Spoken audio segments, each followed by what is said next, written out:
今天我们来给大家讲解一下如何维修普通马达空调进风口。首先呢，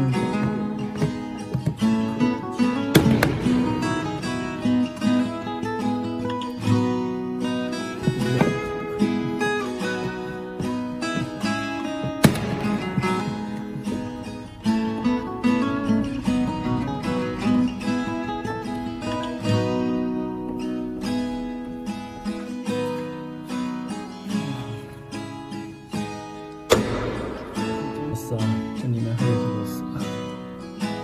这里根线还得装一下啊，不能容易取出来，然后还得紧按掉。干净。还有这个自制的钢丝球滤网，看起来不错，花了我4个钢丝球。然后把这颗插头给拔了。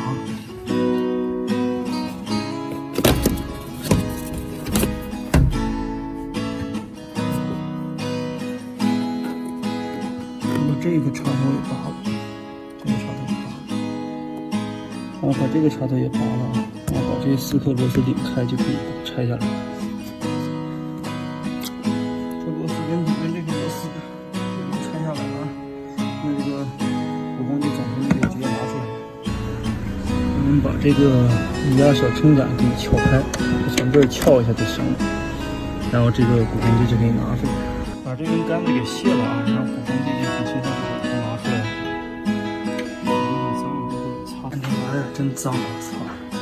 从何处下手啊？这玩意儿真够脏的呀，我们得一点一点把它擦干净，热把它给擦干净，拿小牙刷给刷干净，多干净，干干净净。好了，洗得干净，吃的放心。看这里面这个空调滤芯。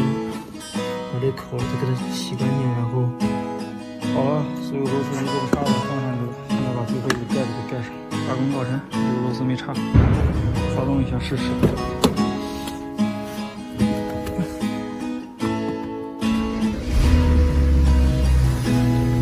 发动一下试试，空调开到最大。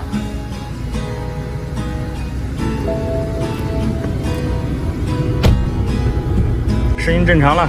宁静的夏天真棒，好清新呐。